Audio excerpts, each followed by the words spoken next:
My daughter was in the hospital. No one came from family. But 2 days later, Mom texted, "Can you help with your brother's honeymoon fund? $5,000 should do." I just cut them off.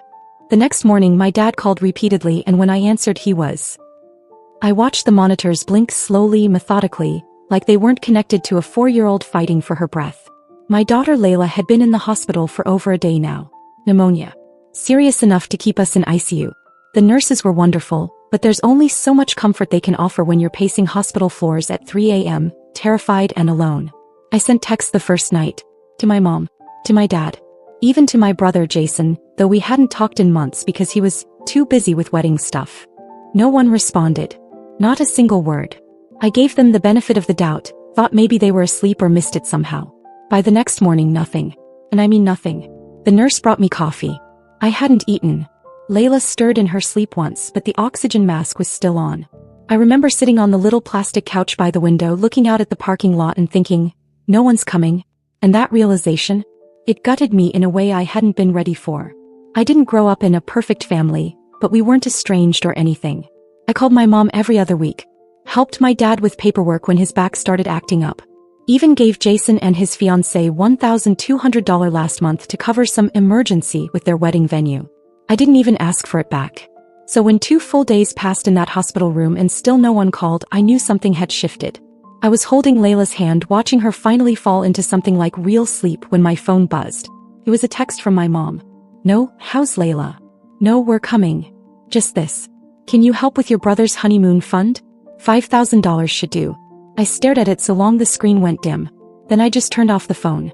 That night, I sat with Layla and made a decision. I was done being the family's safety net. The emotional dump. If they couldn't show up for my daughter during the scariest moment of her life, then they weren't family to me anymore. I cut them off. Blocked my mom. Blocked Jason. Didn't even bother with explanations. Just disappeared from their world the way they had disappeared from mine. The next morning my dad called. Not once. 16 times before 9 a.m. I didn't answer the first 15. But on the 16th I did. And the second I said hello, he started yelling. What he said next made the air feel even thinner than it already was in that ICU room. He said they needed my social security number. For a loan. And that was just the beginning. When I asked him why the hell they needed my social, he didn't even pause. He said Jason and his new wife were having issues with the honeymoon resort booking. Something about a deposit that couldn't be refunded and needing a second booking last minute. Their credit cards were maxed, and since I had better credit, he figured he'd just use mine for a small personal loan to float them through. Like it was normal. Like it was expected. I sat there in that uncomfortable hospital chair with Layla hooked up to IVs and machines, and listened to my own father explain how he tried to use my identity to help my brother go to freaking Maui. He hadn't called to check on Layla. He hadn't asked if we needed help. He wanted my name and credit to solve a problem for the golden child. I hung up. 30 seconds later, a text came in from an unknown number. My dad again, using my mom's phone this time since I'd blocked him. It said something like, "Don't overreact. It's family. Jason's your brother." Then Jason called. I didn't pick up. Then his wife. I watched her name light up my screen like it had any right to be there. She left a voicemail, something about how this whole thing is stressing everyone out, and if I cared about the family, I'd help. That was the moment it clicked. They had never seen Layla as family. They saw her as my burden. Me. I was the backup plan. The reliable one. The extra card in their hand. So I did something I hadn't done in years. I called my grandparents. They lived just outside the city. My mom's parents. We used to be close when I was little before my parents gradually drifted away from them. I'd always assumed it was just because of age or distance. I told them about Layla. About the hospital. About everything. And they showed up. Within 2 hours, my grandpa walked into that ICU room with a soft blanket from their house and a hot lunch in a thermos. My grandma brought a little stuffed dog she said Layla used to love when she was a baby. They stayed the whole afternoon. Held her hand. Talked to her even though she was sleeping. Sat with me when I cried for the first time in 3 days. Meanwhile, my phone kept buzzing. My parents. Jason again. I ignored every call. Until later that evening when I got an email from a loan provider. It said my application had been denied due to suspicious duplicate attempts using matching personal information. My parents had already tried. They had filled out a loan application in my name. And when it got flagged, they'd had the nerve to call me and ask for my info so they could fix it. That was the moment I felt something shift. Like the final string snapping. They hadn't just abandoned my daughter. They tried to commit fraud. Hence me. And they still hadn't even sent a card or balloon or a voice note for Layla. I took a long look at my phone, then opened my camera roll, found the latest photo of Layla sleeping, and sent it to my mom with just one sentence. You will never know her again. They thought I was bluffing. They had no idea what was coming. It took less than a week for everything to unravel. Layla got stronger. Her fever broke. Her breathing normalized. We were moved out of ICU into a recovery room. And every single day my grandparents showed up with food, clean clothes, and stories about when I was Layla's age. They didn't ask for anything. They just stayed. Meanwhile, my parents were spiraling. I didn't know at first. I wasn't checking anything from them. But my grandparents heard things. They still had some connections. A neighbor, a mutual friend at church. And little pieces started to trickle in. Turns out, Jason's wedding had been financed almost entirely with borrowed money. My parents had taken out a personal loan months ago, probably assuming they'd pay it off with help from me like always. When I cut them off and blocked their access, they tried to open another line of credit under my name. When that failed, they turned on each other. My mom accused my dad of being financially reckless. He blamed her for spoiling Jason like a damn prince. Jason, meanwhile, moved into their house with his new wife after the honeymoon fell through. They fought constantly. My dad lost his part-time contract work due to stress, and my mom was threatening to sell her car just to make a mortgage payment. It was happening faster than anyone expected. The second house, the one they were living in, technically belonged to my grandparents. I hadn't known that until my grandma told me over lukewarm tea in the hospital cafeteria. Years ago, they'd bought it as an investment and let my parents live there rent-free under the promise that they'd maintain it and take care of them in old age. That promise clearly meant nothing now. I guess my parents had been telling people I was helping cover the mortgage too. My grandma looked genuinely heartbroken when she told me that. I hadn't paid a cent toward that house. Never even been asked. They just told people I had. Because I was supposed to. That was the role they'd given me in their little family story. When I removed myself, everything collapsed. Jason called me one night from a blocked number. I let it go to voicemail. His message was short. He said thanks for ruining his life. That now everyone knew what kind of sister I was. That mom and dad were in a bad place because of me. That they'd probably lose the house. Then a pause. And he added, but I know your credit score, Jane. You're not going to get away from this forever. That voicemail?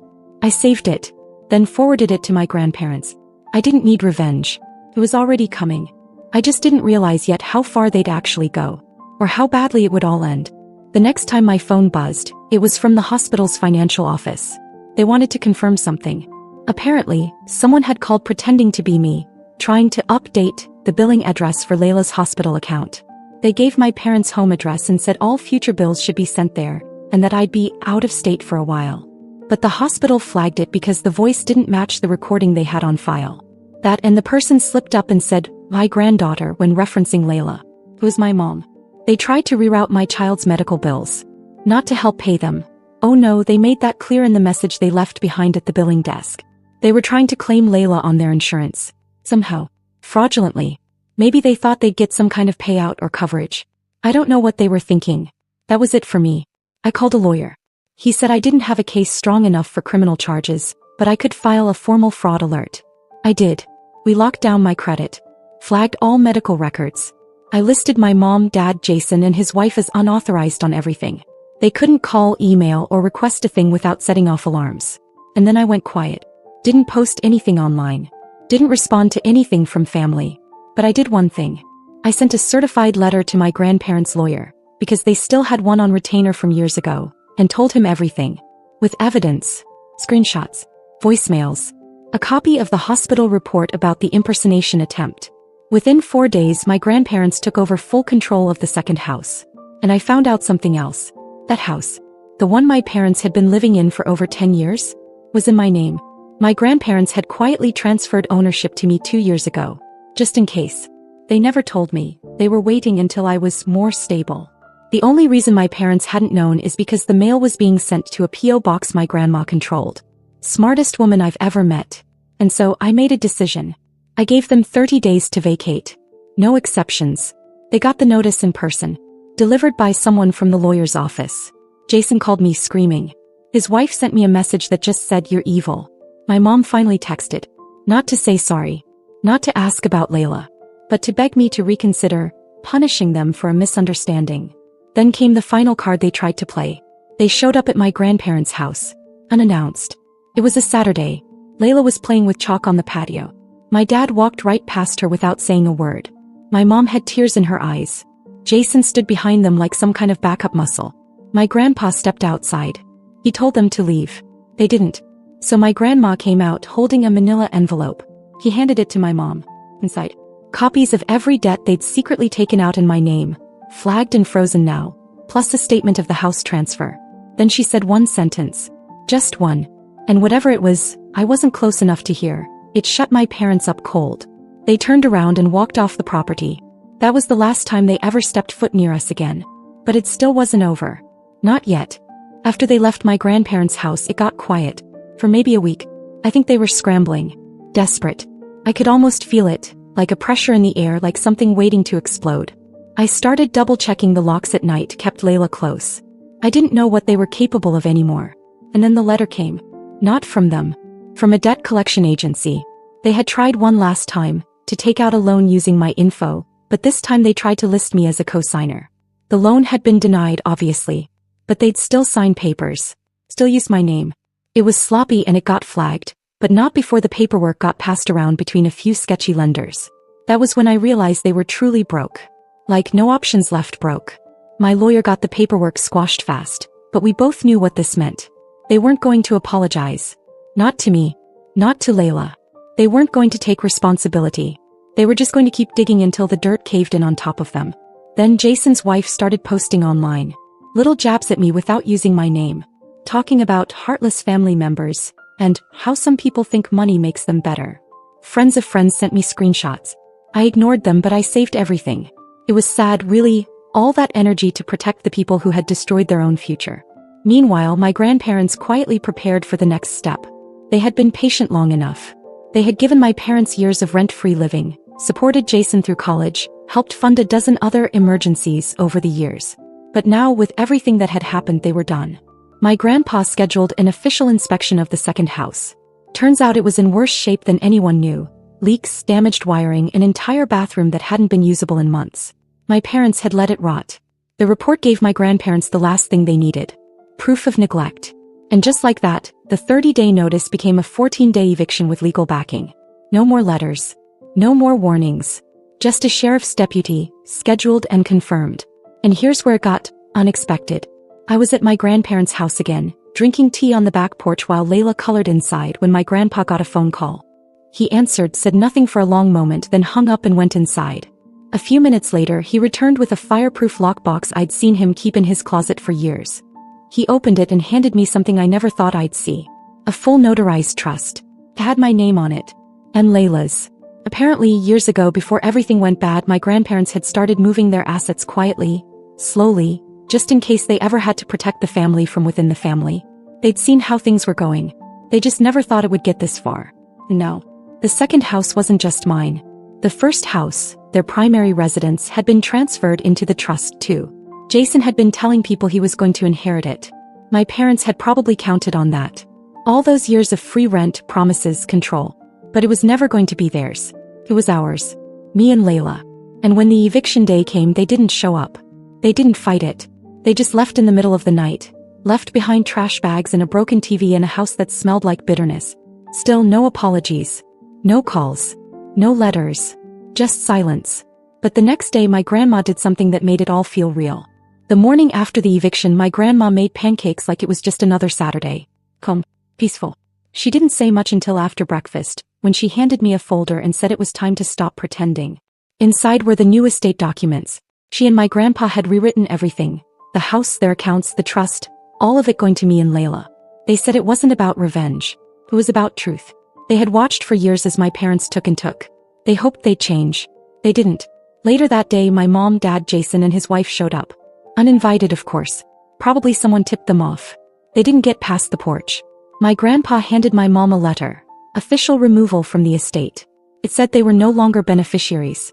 Nothing left to argue. Jason lost it, yelling something about betrayal, how they built this family. My grandma just stood there. And then she said, "You turned your back on Jane and Layla when they needed you. You lost your place here." Then she closed the door. They didn't call again. Didn't text. Didn't even show up for the holidays. But my grandparents did. They bring groceries. Help with Layla's homework. Sit on the porch with me while she plays in the yard. There's no more pretending. This is our family now. And honestly, it's all we ever needed.